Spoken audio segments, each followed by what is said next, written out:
Una vez más, oyente amigo, nos acercamos a su tímpano para ayudarlo a comprender. Comprender su queja, comprender su pena, aliviar su pánico. No queremos convertirnos en los pioneros de la radiocatástrofe, pero las circunstancias nos empujan. Plasme su drama, que lo estudiaremos con la seriedad que merece. Nuestro lema: confíenos su desastre.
Ánimo. Ánimo. ¿Me puedo, o se para o me siento yo? Mira, sí, va a ser más fácil así. A la misma altura yo parado. Está bien. No tengo miedo por las cámaras, nada más. Eduardo Lagos es oftalmólogo. Sí.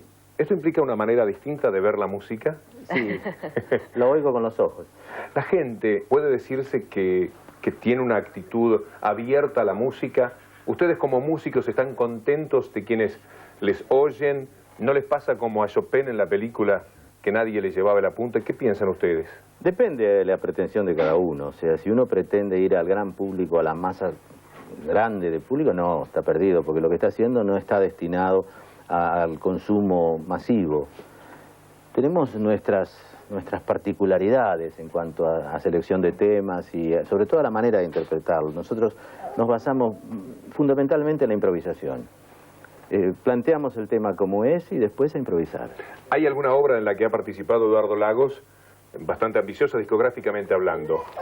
Tengo algunas grabaciones, sí. Una de hace muchos años, como 25 más o menos. No, pero yo hablo de una más reciente. Claro, pero esa tenía Astor Piazzolla, entre otros, por ejemplo. Y la reciente sí, es un long play que grabamos en cassette también, con Pocho Lapuble y Jorge González, que se llama Dialecto, donde planteamos justamente esta manera de interpretar, esta manera de parcelar la música a partir de esto que es una forma del lenguaje musical, por eso es un dialecto.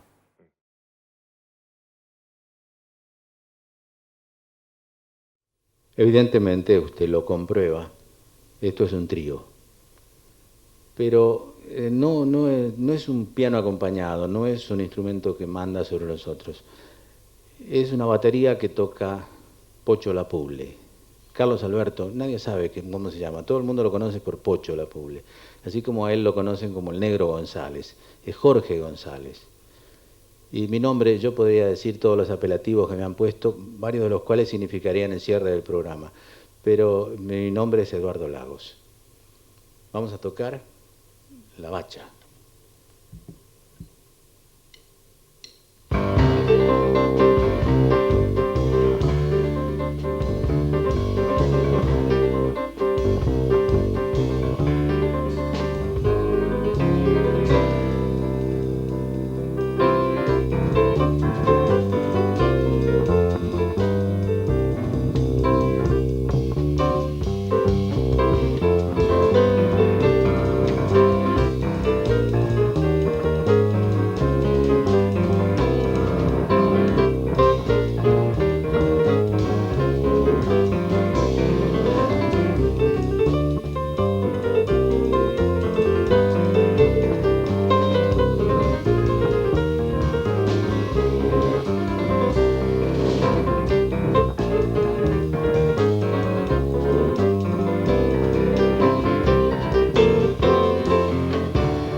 Sí, sí.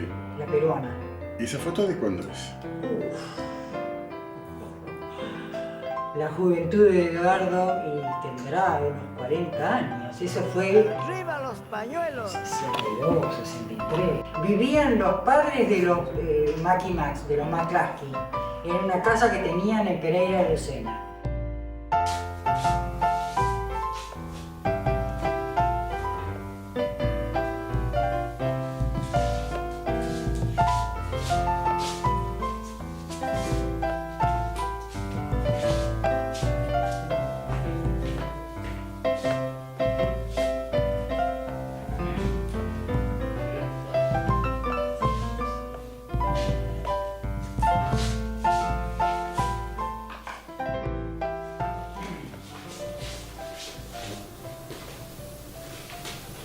Hay gente que toca este instrumento horizontal, no lo abraza, no sabe que se pierde, y es como si él entra dentro de mi alma y yo dentro de él.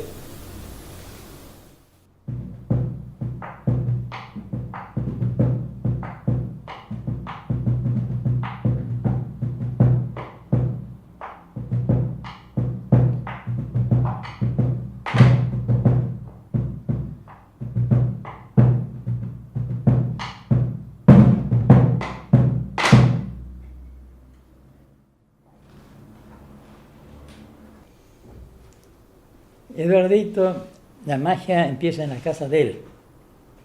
Las reuniones que hacían los padres, poca gente y toda gente agradable, no eran reuniones para ver a quién lo aplaudían más o menos, eran reuniones para deleitarse por el arte. Y yo diría que él empieza en su casa. La madre, una señora encantadora, el padre, excelente persona, pero ella era la que movía la reunión, sacaba los temas y cada uno, esto es mío, esto escuchen, esto de hoy. Se conversaba, se hablaba. Ya en aquel entonces lo tuvimos como alumno, pero era alumno de danza. Eduardo Lagos, en su residencia en Los Padres, Paraguay, entre Libertad y Cerrito, eran muy generosos con el arte en general, y lo conocemos a Eduardito cuando tenía 15 años. Pasa el tiempo, teníamos el Estudio de Arte Nativo, 1945, Avenida Santa Fe, 1713, un dúplex, segundo y primer piso. Iba Eduardito Lagos al estudio. Bailaba muy bien, zapateaba bien, y él también tenía de estar con los Ábalos. Bueno, le decía Adolfo, andá al Rincón de Vitillo. Yo quiero aprender a bailar, andá al Rincón de Vitillo. Y venía Eduardito, solo. Mira Eduardito, hay un ritmo de forma convencional, ritmo de gato, por antigüedad. Para el gato, la chacarera, el pala, los amores, bailecito, la firmeza, el escondido, bla, bla, bla, bla. Y escuchar. Y luego le enseñaba a tocar. Luego samba. Escuchaba Eduardito. Escuchaba, a ver Eduardito. Y era buen alumno. Y así lo tuve, creo que 4 visitas. Y era solito él. Y un día le digo a Adolfo, ya está, este muchacho aprobó. El ritmo, nosotros le damos mucha importancia a la cosa criolla, el ritmo. Papá y mamá. ¡Se acaba!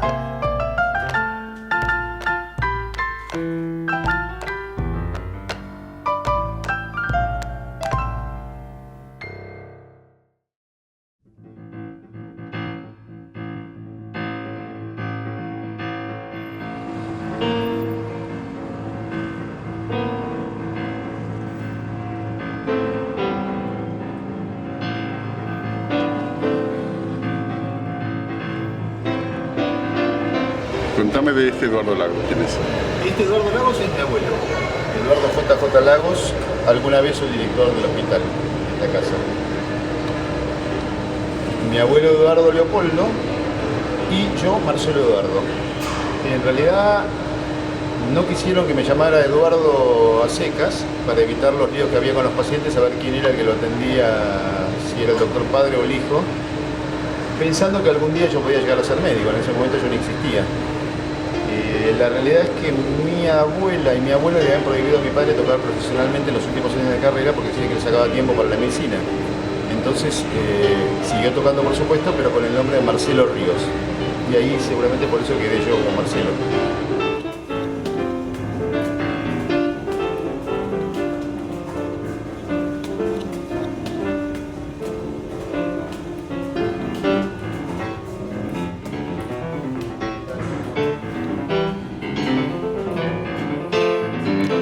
Entonces aquí hubo varias generaciones de Lagos. Una plaga. Y un día mi abuela, que era concertista de piano y tenía un oído prodigioso, lo escuchó tocando el piano en la radio y dijo: no sabés, hoy escuché a alguien que te imitaba, no sabés, tocaba exactamente igual que vos. Claro, lo había escuchado él, nunca se le ocurrió que era su propio hijo el que escuchó. El día que se recibió, les pasó las grabaciones y se rieron todos juntos. Por suerte lo tomaron a bien. ¿Y por qué no querían? Decían que le sacaba tiempo para la carrera. De hecho, mi abuelo era un tipo bastante severo, muy justo pero severo, y lo tenía zumbando como discípulo acá adentro.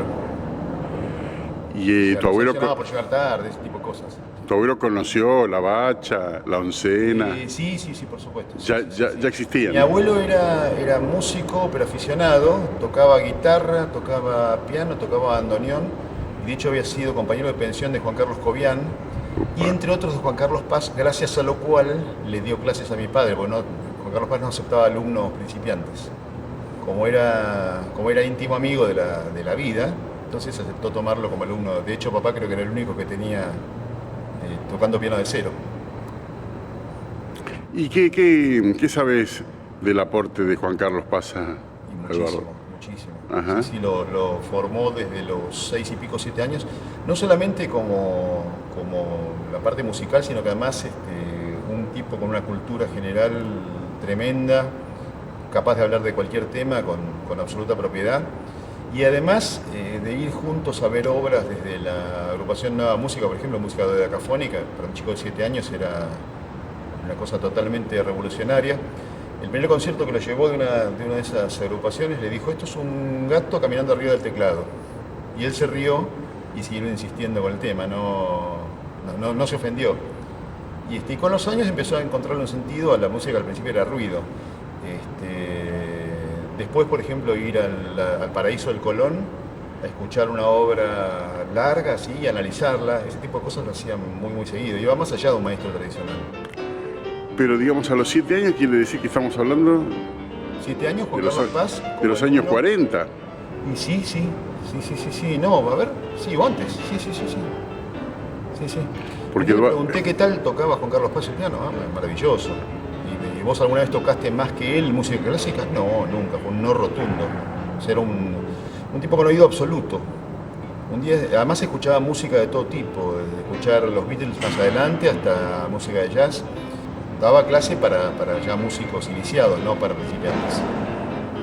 Es más, papá por ahí había veces en que no estudiaba, improvisaba nota por nota y el otro lo dejaba seguir, y después cuando terminaba de tocar una cosa de Bach totalmente improvisada le decía: qué bien que tocarías si estudiaras algo.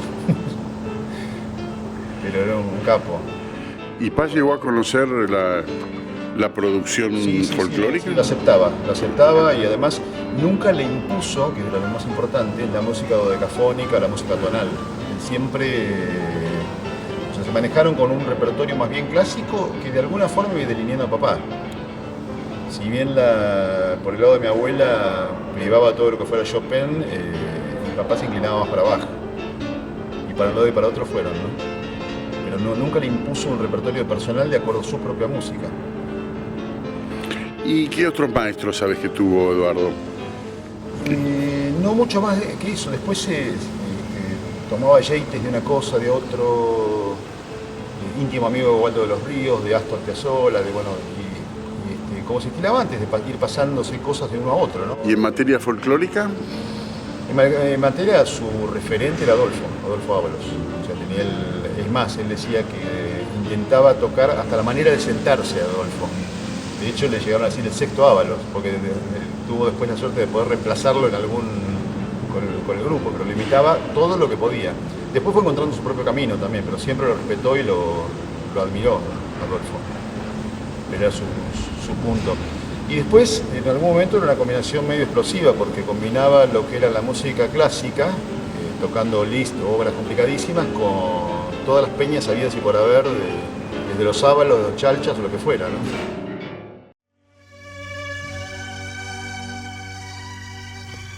Nuevamente, a caballo de los 80 kHz, llegamos a usted para encarar la solución de su problema. No nos creemos providenciales, pero al menos procuramos el enfoque humano de un semejante. Disponga de nuestra concentración y plasme su drama, que lo estudiaremos con la seriedad que merece. Nuestro lema: confíenos su desastre.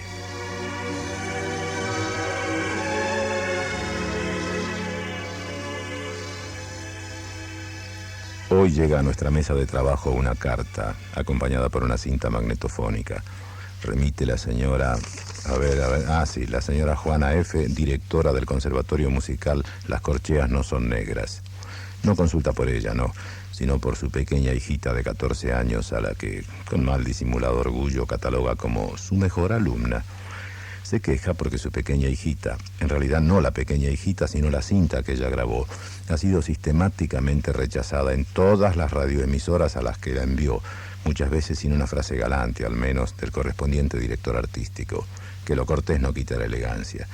En verdad, la única respuesta que tuvo, tácita pero uniforme, fue: llévatela. Y por eso nos pide opinión respecto a los valores artísticos de la pequeña hijita.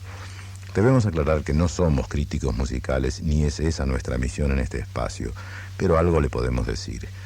La señora hace la salvedad que la cinta fue grabada en el baño de su casa porque tiene buena acústica y que no se trata más que de una prueba con los errores del caso. Está bien, no importa, señora. Vamos a escucharla.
Como ustedes habrán apreciado, se trata de la ejecución, en el más amplio sentido del término, de un fragmento de la famosa obra Para Elisa, en la menor sin mención de opus, de Ludwig van Beethoven. por años convertida en el deleite de muchos melómanos y la tortura de los vecinos de tantos estudiantes de piano. Nos parecen muy correctos el toque y la pulsación de su pequeña hijita, señora Juana F., directora del Conservatorio Musical Las Corcheas No Son Negras. Pero, y siempre hay un pero, ¿no? Repito que no somos técnicos en la materia, pero creemos recordar otras versiones, quizá más felices, sin ofender, lo que prima facie parecería justificar el rechazo de tantos directores artísticos de radioemisoras, y ellos sí que saben de música. De modo que le aconsejamos a la nena, su pequeña hijita, que trate de repasar minuciosamente la obra, cosa de comprobar si así realmente le escribió Beethoven, o en su defecto intentar cambiar el género interpretativo. Sería cruel para su madurez psicológica que, nuevamente, algún desaprensivo la instara a que usted se lleve la nena. Por el bien de los tres.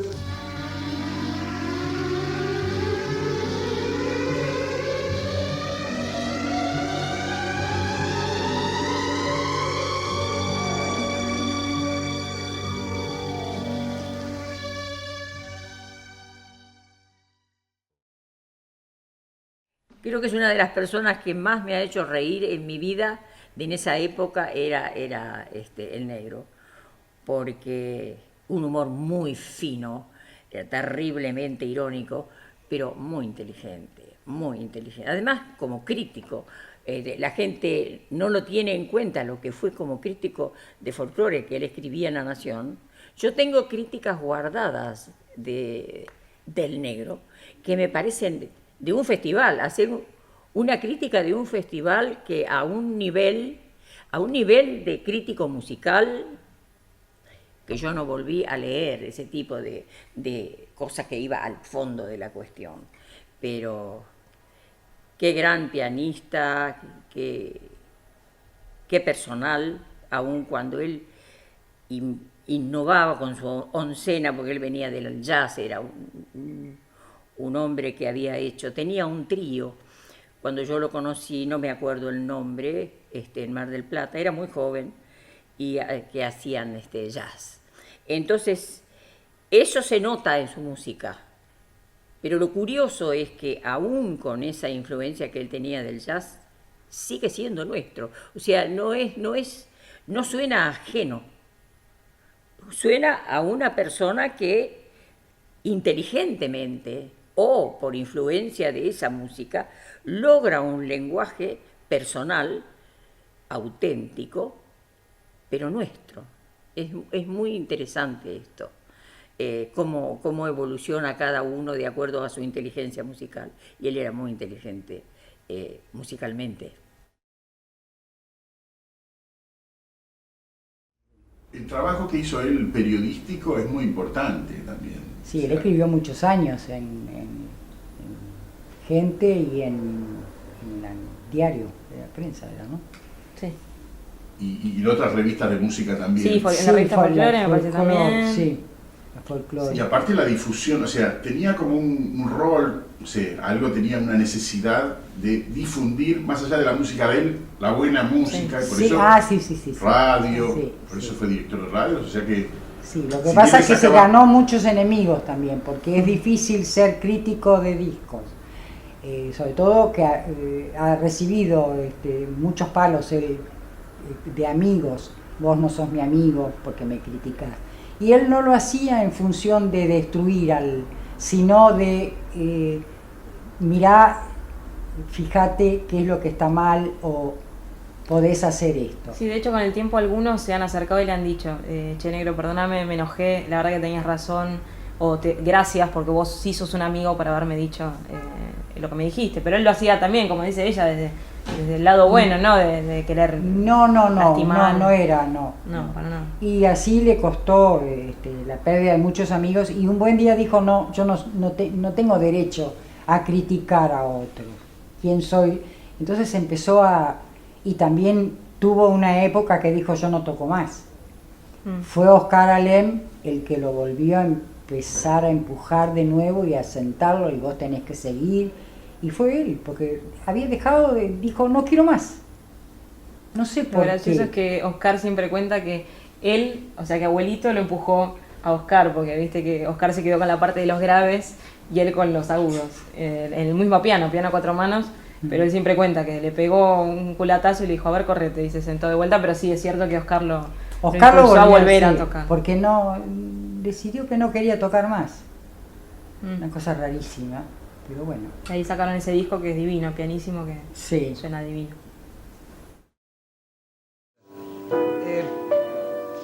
Pero la gente no está demasiado informada, la masa del público, la gente en general, sobre modificaciones que ocurren en la música como ocurren en todo, ¿no es cierto? El tiempo pasa, se van modificando cosas.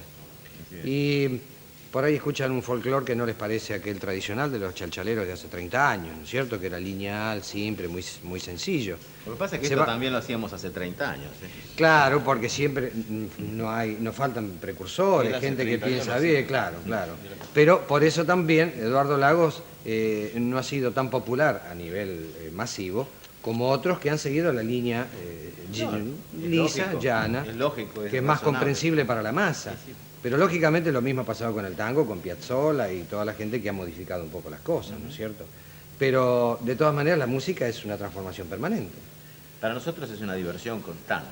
Claro. En la medida que no sea divertido, no paramos ahí. Y divertirse es improvisar y buscar cosas nuevas. Sí, improvisar.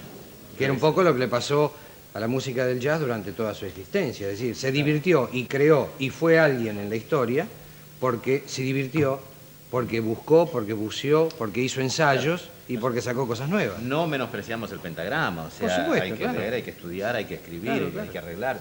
Pero la diversión que produce la improvisación es de otra naturaleza, otro calibre totalmente diferente. Claro. Y es lo que generalmente deja el recuerdo y deja abierta además para la composición cosas nuevas. Ojalá nos acordáramos después de frases que nos salen improvisando. Claro, eso es lo malo, ¿cierto? Habría que grabar todo permanentemente, por supuesto. ¿La asociación con Oscar es reciente? No, con Oscar nos conocemos hace muchos años y él es siempre más conocido por su tarea como contrabajista. Claro. El número 1 en su género, pero que además poca gente lo conoce como guitarrista. Además, sí, toca la guitarra también, pero como pianista, en la cual hemos estado... No, peor. No, ¿en serio? Sí, terrible. Hemos estado así jugando con la música con él y con Ángel Ritro, Cacho Ritro, entre otras cosas, director, arreglador de Los Andariegos, también fue guitarrista Alberto Cortés. Y ahora estamos haciendo estas especies de bromas musicales entre nosotros. Claro. Cada uno dedicado a su tarea, a su cosa específica, pero nos reunimos así periódicamente. Es el momento en que descansan, sí, cuando empiezan a trabajar con el piano. Así es. ¿Oscar, el contrabajo acústico o el eléctrico? En general el acústico. Él es modesto, pero toca los dos. Claro, sí me imagino, pero el tradicional no se puede abandonar, ¿no? Generalmente. Tomamos un tema y creemos, no es la palabra rendirle homenaje porque suena pedante, claro, pero sí compartir el tiempo actual con un tema anterior. Por supuesto, la base queda, que es la melodía, todo lo que se hizo, el momento en que se escribió. Etcétera. Y en este caso tomamos como referencia la López Pereira. Perfecto. Que con probabilidad en algún momento dado la van a reconocer. Por eso, todo lo demás improvisado. Probabilidad. Y con mucho gusto, y presten atención.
Coyullos.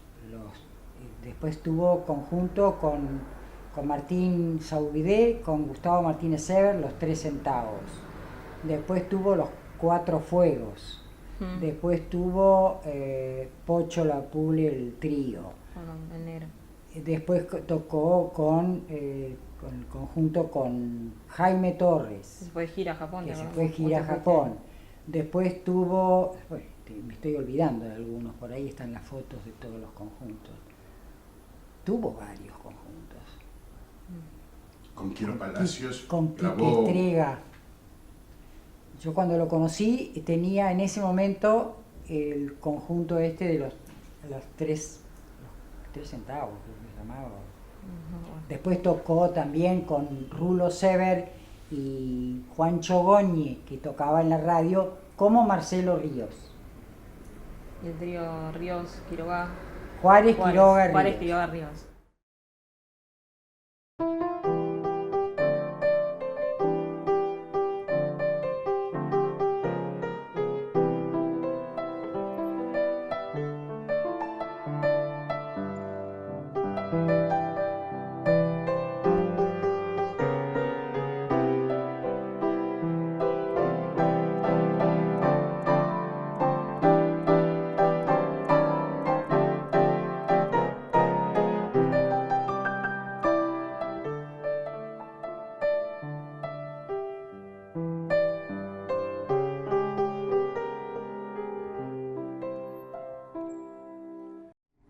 Una noche, en Radio Splendid, creo que era, Carlos Rodari tenía una audición que llamaba El arte de la cabeza, una cosa así, y pasaba música de Waldo Los Ríos, pasaba música del Negro Lagos, y yo dije, ¿qué es todo esto? Hacen folclórico con todas estas cosas, con estos acordes y todas estas cosas. Yo nunca toqué jazz, me encanta el jazz, pero nunca toqué jazz. Y cuando lo toqué mal, lo hacía para tocar, para cubrir algún pianista de la noche. Y entonces una noche escuché al trío de Juárez, Quiroga, Ríos, y me partió la cabeza. ¿Quién es ese? Ríos. Entré a averiguar y me dicen que van a estar en Radio Splendid el día, poner martes, a las 11 de la noche, tocaban en la última hora. Y entonces me fui a la radio, porque antes de eso en Radio Splendid estaba la orquesta estable de Waldo Los Ríos. La orquesta de Radio Splendid, en la calle Uruguay, estaba la orquesta. Yo no conocía a nadie, porque era un mundo totalmente distinto. Yo conocía a los guitarristas, los folcloristas, todo el ambiente folclórico lo conocía todo. Ese ambiente de la música con disonancias no lo conocía. Me gustaba, pero no lo conocía. Y entonces ahí el único referente que tenía era Quelo Palacio, que tocaba con él la guitarra. Vi la audición de Waldo Los Ríos, y cuando terminó Quelo Palacio le pregunto, digo, che, Quelo, dice, qué suerte, digo, que estamos acá. Dice, vení que te presento a Waldo. Y ahí me presentó a Waldo Los Ríos. Y le digo, che, después me voy a quedar para escuchar un tal Ríos. Me dice, ¿quién? ¿El negro? Digo, no sé quién es ese. Dice, ya está ahí. Y el negro tocaba el bombo en la orquesta de Waldo Los Ríos. Ponía los bombos, ya en esa época ponía los bombos en el piso, que no se usaba, porque el bombo se tocaba, y ponía el bombo en el piso. Entonces, Quelo se da vuelta y dice, che, negro, vení que te presento a un amigo. Entonces me presentó y me hizo un chiste muy gracioso, porque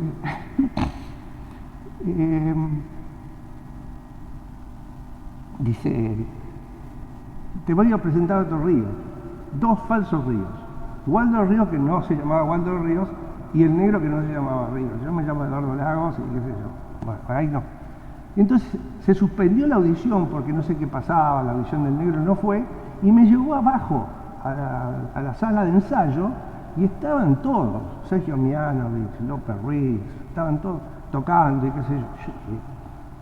Mundo, me partió la cabeza. y me hice amigo del negro.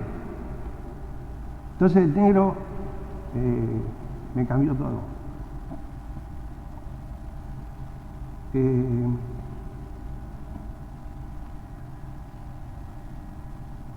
Musicalmente el negro me pasó la séptima, la oncena, me empezó y me metió como pianista de los nocheros, que él ensayaba en la casa ahí en la calle Paraguay. Y empecé a ir a la casa de él, que era como, me cambió musicalmente y socialmente. Pues yo tomé contacto con Chico Novarro, con Waldo Los Ríos, conocía a Piazzolla, conocía a todo el mundo. Todo el mundo pasaba por la casa del negro. En la calle Paraguay el negro tenía un living que tenía un piano y tenía grabador y qué sé yo, y que el negro era médico oculista y su padre también. Entonces tenían todo el piso de la calle Paraguay, pero en la parte de adelante tenían un piano que vos ibas y silbabas, eran 2 cuartas que se silbaba desde abajo, porque no había portero eléctrico ni nada, se silbaba de 2 cuartas y entonces te abrían del balcón y te abrían la puerta de abajo. Y ahí yo conocía a todo el mundo, iba todos los músicos, y aparte lo más gracioso que en esa época había músicos que venían a tocar jazz, entonces, o los Tres Haces, o músicos, venían muchos músicos, entonces cuando vos ibas y te levantabas algún músico de eso, a las 3 de la mañana no había otra forma de llevarlo que era la casa del negro Lano. Entonces iba y le silbabas y el negro decía, ¿sabes quién tengo? El trompetista de, qué sé yo, de Dizzy Gillespie. Y el negro subía y el negro te grababa. Era pero espectacular. El negro me cambió absolutamente todo. Y entonces toqué con los nocheros, que en esa época era un conjunto que venía de tener mucho éxito, pero que lo habían opacado por los chalchaleros y todo eso. Y ellos habían tenido pianistas muy buenos, estuvo Waldo, estuvo el negro, y bueno, y en una época yo terminé siendo Alberto Enrique Ríos, Enrique Arroyo fui yo, porque como ellos eran Ríos, yo terminé siendo Enrique Arroyo, una cosa, tengo fotos de eso. El tema de la reunión, ¿cómo la vivía, cómo las organizaba? No se organizaba, la gente, él decía, hoy hacemos música, y caían, venían, se instalaban. Esto era una romería, porque este lugar es más chico que lo que era la casa anterior, que era mucho más grande. Pero se reunía igual, la gente venía, e iban tocando el timbre y entraban.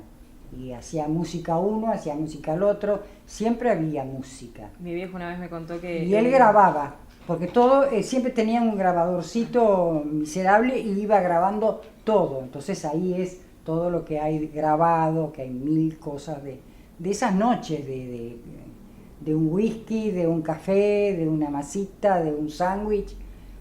No había, todo era muy tranquilo, todo era muy así de familiar, no había protocolo para nada. Mi viejo me contó que una vuelta él volvía de salir con amigos y eran las 2 de la mañana y que de golpe salía una big band directamente de jazz de este lugar, que él cayó así como dice, ay, qué lástima, porque eran 2 minutos antes y los enganchaba por lo menos tocando un tema.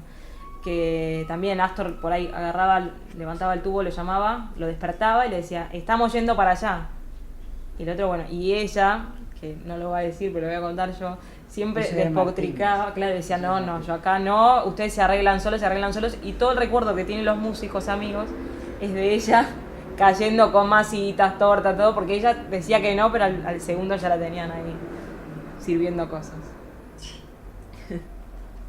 Así que la familia, entonces, si bien eran músicos, los padres, pero digamos, Después sí lo apoyaron, al principio no, es decir, cuando él ya se recibe de médico, ya después ya era Eduardito de acá, Eduardito de allá, que después los amigos le decían el negro, en la casa le decían Eduardito de acá, Eduardito de allá, ¿no? Y ya fue ponderado y fue seguido, incluso él hizo teatro con la madre también. Hay fotos. Sí, hay fotos por ahí dando vueltas. que quedaba justo enfrente, el Consejo de Mujeres quedaba enfrente de la casa.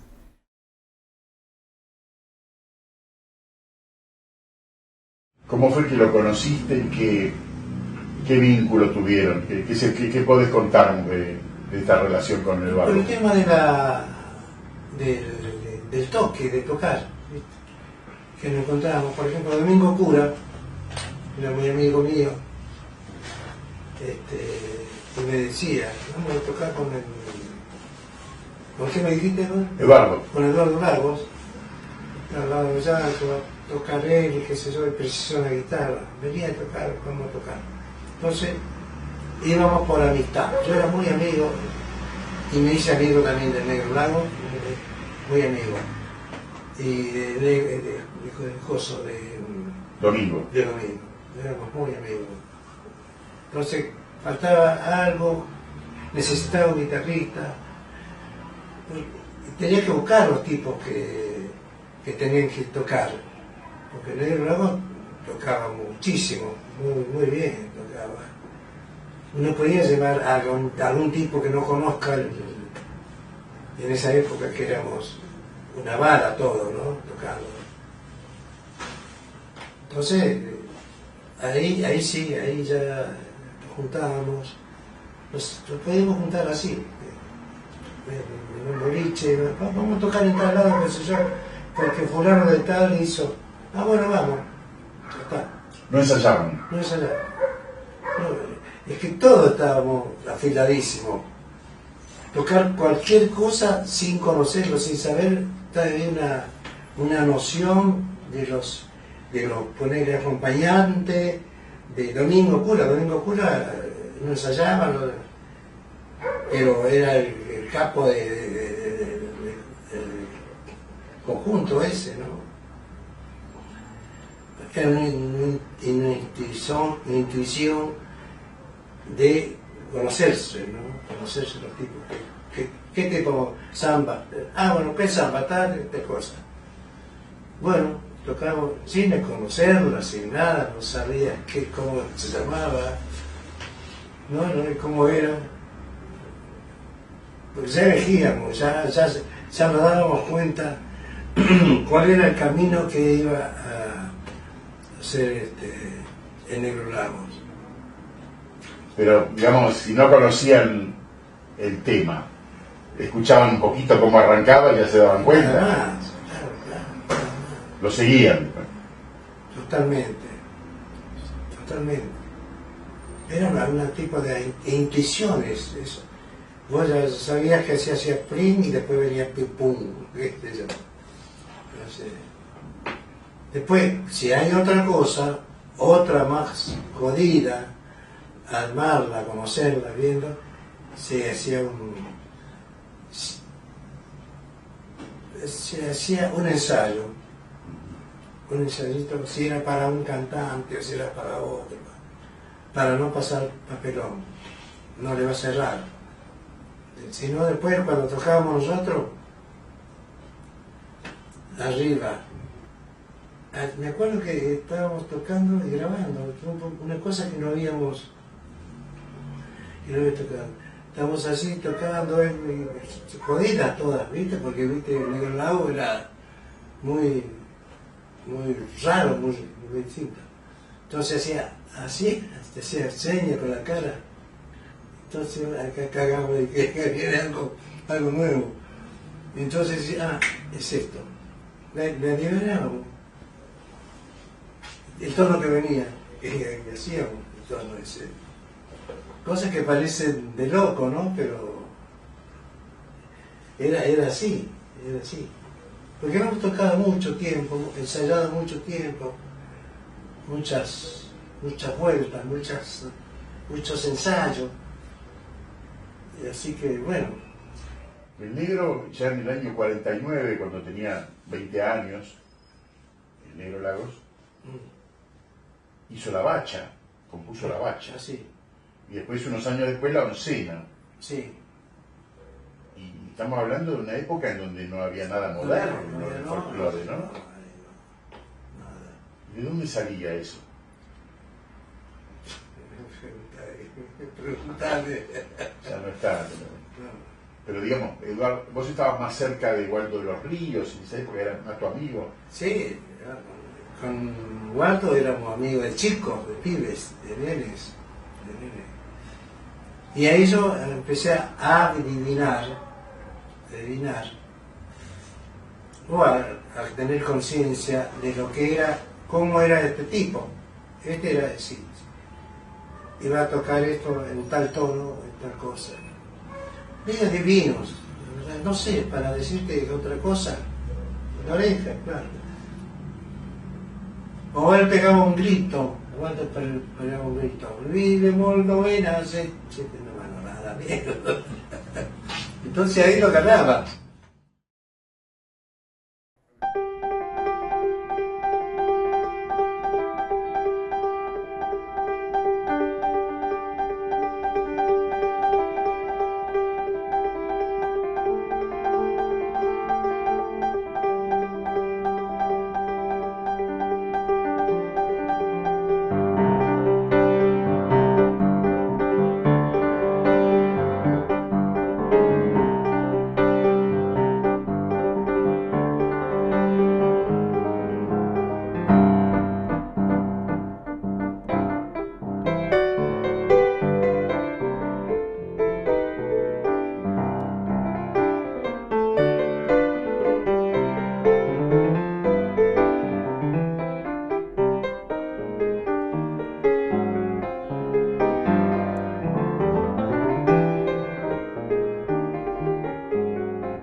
Eduardo Lagos fue,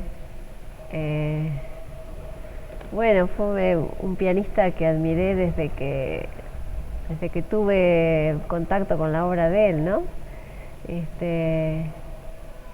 Y además, tuve también el placer tenerlo de amigo, ¿no? Como, así como, digamos, como un referente que se acerca en un momento a mirar un recital donde yo tocaba, a escuchar y ahí, de ahí en más, fui a su casa varias veces, iba muy seguido,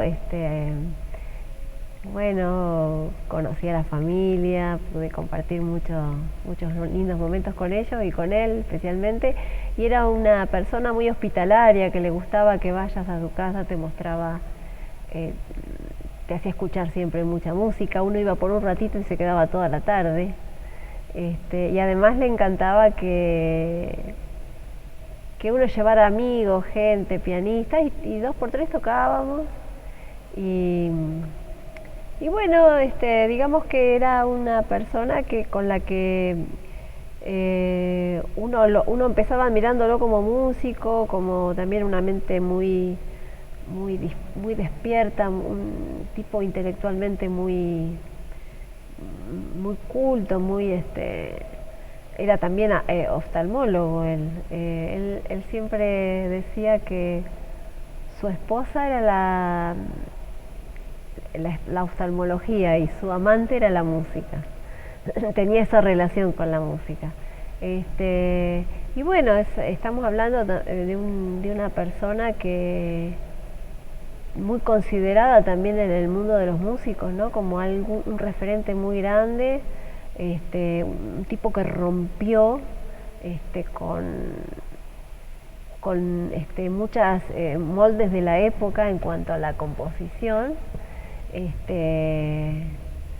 y digamos que uno hoy toca o escucha temas de él compuestos en el año 49, como el tema La Bacha, la cueca La Bacha, y es totalmente, parece un tema escrito hoy, ¿no? Muy actual, suena muy a este momento, y sin embargo en el año 49 calculo que en ese momento ha sido una cosa muy aventurada, ¿no? Una obra muy aventurada, igual por el uso de las armonías que tiene.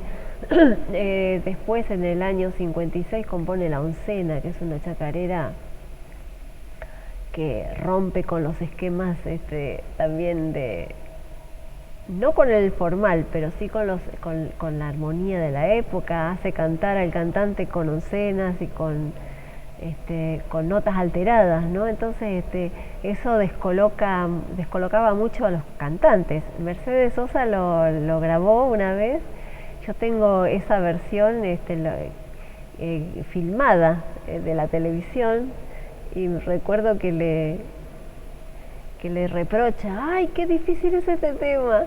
Y Eduardo la acompañó en ese momento cuando vuelve Mercedes al país después de la dictadura. Eduardo Lago es el gran compositor que grabé en el año 65, La Oncena, muy antigua. Muchísimas gracias. Vamos a cantar. Vamos.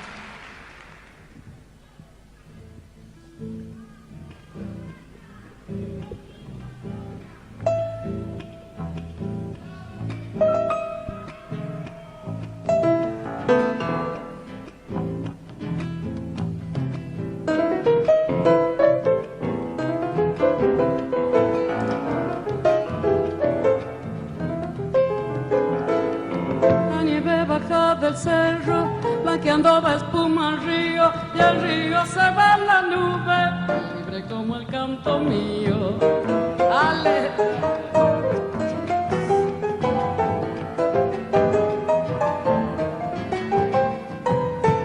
Quieran ponerme moldes para cantarle a la tierra, yo canto con todo el alma, pero canto a mi manera.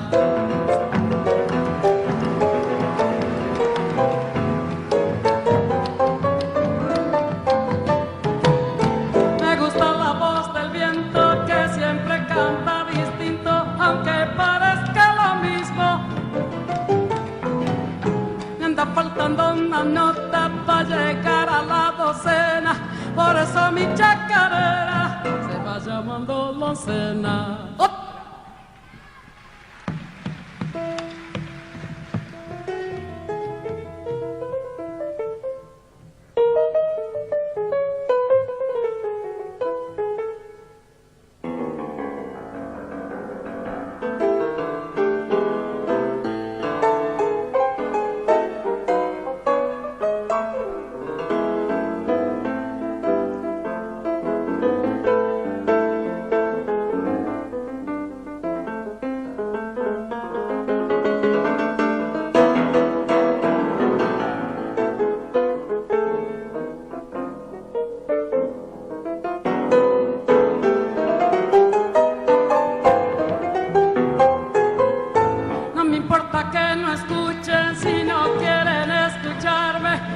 cantarlo aprende el viento, alguien habrá de heredarme.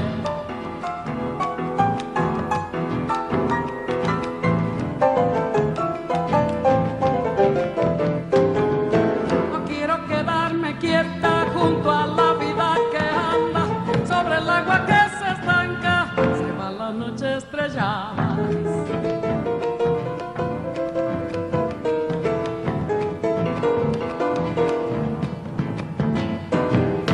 Cada cual diga su copla, no me gusta andar caminos que otros hayan recorrido. Se acaba, y anda faltando una nota y no llego a la docena, por eso mi chacarera se va llamando Loncena. ¡Otra! ¡Domingo Cura!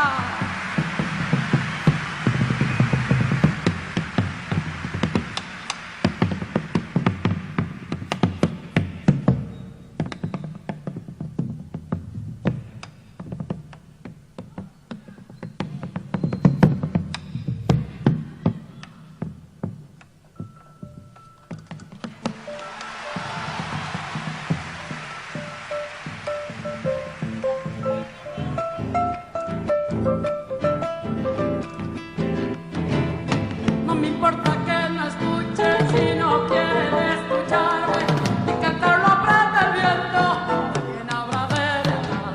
Qué difícil es esto, muy difícil, Eduardo.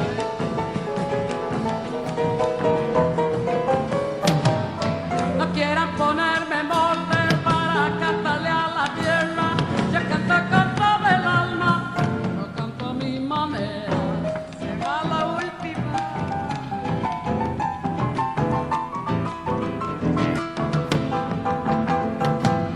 Cada cual diga su copla, no me gusta andar caminos que otros hayan recorrido. Acaba, me está faltando una nota y no llego a la docena, por eso mi chacarera ha de llamarse Loncena. Hermoso. Muchas gracias. Eduardo Lagos, el compositor. Muchas gracias. Bueno, digamos, para él fue un reconocimiento hermoso eso de que una cantante como Mercedes cante un tema de él y de Goñi, era el letrista, y siendo una persona que se caracterizaba por una música instrumental, ¿no? No tiene muchos temas cantados, Eduardo, la mayoría son instrumentales, y también digamos que era una persona de mucho humor, ¿no? El humor ese se traduce en los nombres de sus temas. Por ejemplo, una huella que se llama La Banquina, o La Huella Digital, hay otra.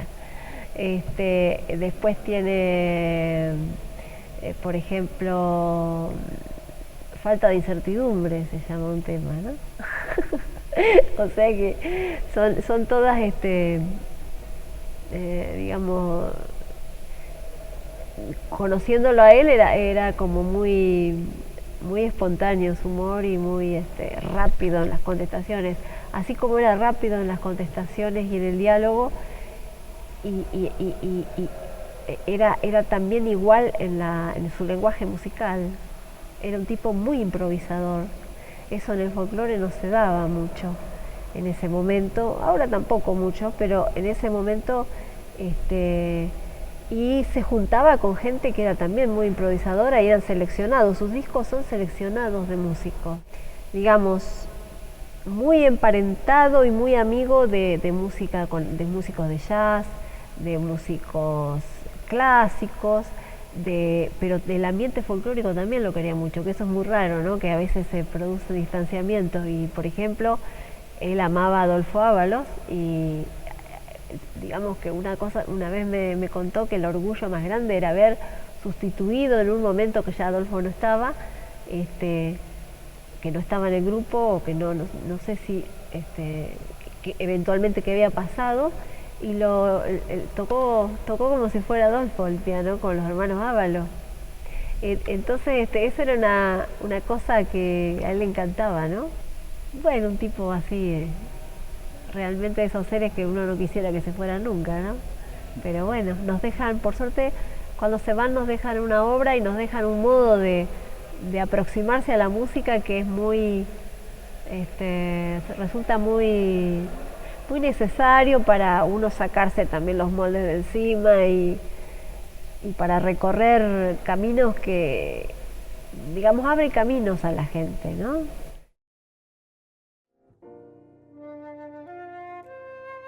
Bueno, esta foto la sacó mi abuelo acá en la escalera de la casa. Esta es mi hermana Inés, la más grande, que vive afuera.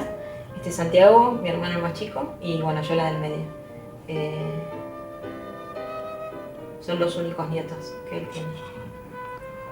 A él le gustaba mucho sacar fotos, todo el tiempo nos estaba sacando fotos. Hay muchas fotos familiares sacadas por él con sus Pentax.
La pequeña suite argentina parte de que él decide tomar 3 temas de él que eran inéditos hasta ese momento para generar esta secuencia, por eso se llama suite, digamos. Serían como 3 danzas que tienen con solución de continuidad, digamos, porque van enganchadas una con la otra.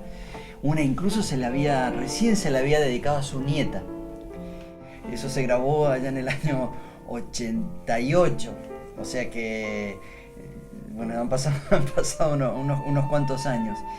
Y la otra característica que tiene esta obra, a ver, esta obra él la compuso y se tocó solo en la grabación, no se repitió nunca más. Entre otras razones por lo cual la parte de flauta está escrita pero la parte de piano no, y la parte de piano solo la tocaba él.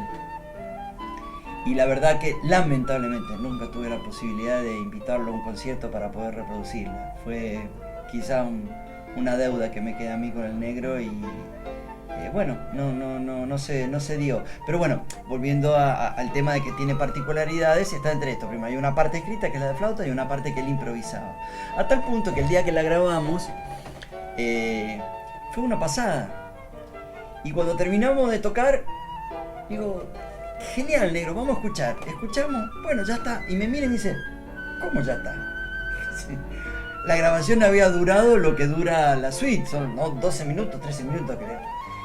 Digo, pero está fenómeno, negro, pero ¿en serio? Y le digo, ¿qué sucedía? Podríamos haber hecho 15 tomas y después no iba a saber con cuál quedarme, porque salvo que yo cometiera un error, cada cosa que hacía el negro en el piano era algo creativo y después en realidad podía haber hecho un disco solamente con las 15 tomas de la suite, porque cada cosa que hiciera iba a ser diferente. Y todo esto me sirve porque en realidad yo lo que quiero es hablar de él, o sea, la humildad que tenía Eduardo es algo que creo que ha atravesado absolutamente todo lo que tenga que ver con la vida, no solo con la música. No conozco, no sé, no puede haber tenido enemigos, no puede haber tenido gente que no lo quisiera, porque su espontaneidad, su humor, nunca lo vi malhumorado, nunca lo vi sin un chiste a flor de piel. Bueno, así fue que compartimos casi 3 meses donde él improvisaba e iba agregando cosas y yo rápidamente escribía lo que podía. Y un día lo que me quedó como resumen de esta etapa fue que él había tecleado algo y dijo, esto lo tendría que hacer la flauta. Entonces lo toca y yo rápidamente escribí, estaba en la cola del piano con mi estupidez de lápiz y papel, y él con su creatividad solamente con el piano. Y dice, te lo repito. Y le dije, no, gracias, ya lo escribí. Y él me miró con esa cara que tenía así, dice, tuvo un improperio y me dice, ¿cómo podés escribir así? Y yo lo miré y le dije, ¿cuántas veces yo daría esto que he aprendido a hacer por tocar 3 acordes seguidos como los que creás vos? O sea, para él era un juego, y así sonaba el piano. Y así jugaba él, y las cosas que hacía y las sensaciones que andaba buscando, y él se divertía en el teclado.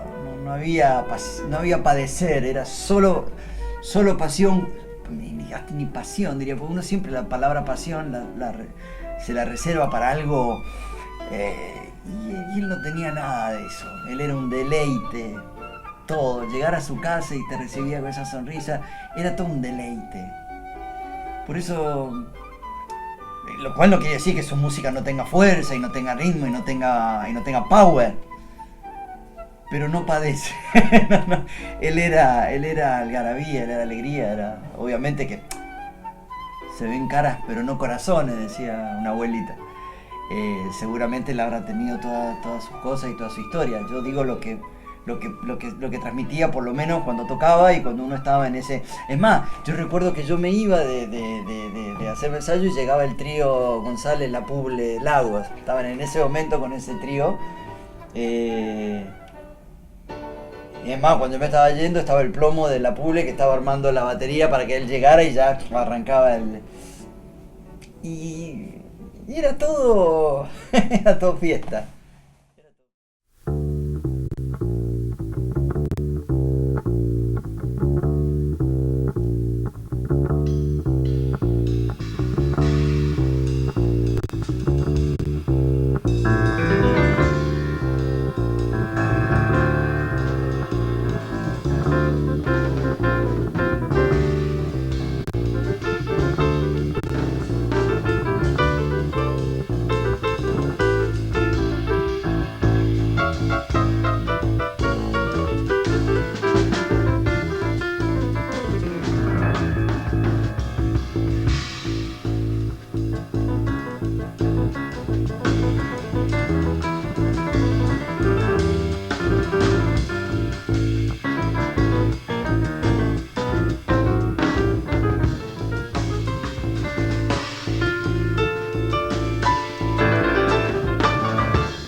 digamos que durante mucho tiempo ejerciste la tarea de crítico musical en la prensa y también en Gente. Yo recuerdo esas 2 columnas, pero creo que hay otras. Sí. ¿De crítico musical Sí, lo sí. sos?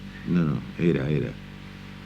No seguís siendo, aunque no escribas. No, uno tiene una actitud crítica, pero de ahí a ser crítico, totalmente no, porque he llegado a comprobar que la crítica no debería existir directamente. A lo sumo dar pautas para informar y que cada uno pueda elegir sin prejuicios, sin insinuaciones de preconceptos. O sea, esto le va a interesar a usted, señor, de esta forma porque usted tiene cierta tendencia, etcétera, o no le va a interesar. Entonces, en ese terreno, el panorama de nuestra música tiene muchos polos.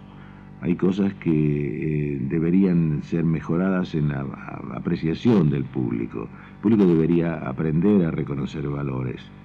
Entonces no se darían casos terribles de éxitos que uno no puede explicarse. Es decir, ¿por qué esto que está desafinado, que técnicamente la voz está mal colocada, que no hay despliegue de sensibilidad? No digo ya de técnica, porque eso la consigue cualquiera. Perseverando en el estudio se mejora todo, ¿no? Pero la falta de sensibilidad. Entonces, ¿por qué le vendemos buzones al público? ¿Por qué se promueven cosas que no tienen el menor valor? Y es una lástima, porque se pierde entonces la consideración de valores. Digamos, si la gente supiera mejor y tuviera mejor difusión, no habría quedado en la calle sin vender un solo disco de Horacio Salgán, por ejemplo. O la gente conocería mejor a Carlos García y a tantas cosas más, ¿no? Es una pena. Pero en cambio, lo efímero, está bien que las tendencias indican que a cierta edad interesa más esto que lo otro, pero si de paso se le informa a los chicos que hay otro material, si las radios aprenden a reconocer que hay valores nacionales, no por estúpido nacionalismo, porque es inútil. Si la cosa no tiene calidad, si no tiene algo, un contenido, por más que se lo quiera disfrazar, no va a entrar nunca. Pero hay cosas que sí que pueden entrar. Y si se machaca en la difusión de algo, ya insisto en el término machaca, o sea, si se repite la difusión de algo, es probable que la gente empiece a decir, bueno, esto vale la pena, por lo menos que tengan opciones. Y en este momento las opciones son escasísimas. Así que, sí. Esa debería ser la función de un crítico. Informar, mostrar, claro, guiar. Sí. Después de haber hecho crítica durante 6 años, llegué a la conclusión de que lo mejor que uno puede hacer es decir me gusta o no me gusta.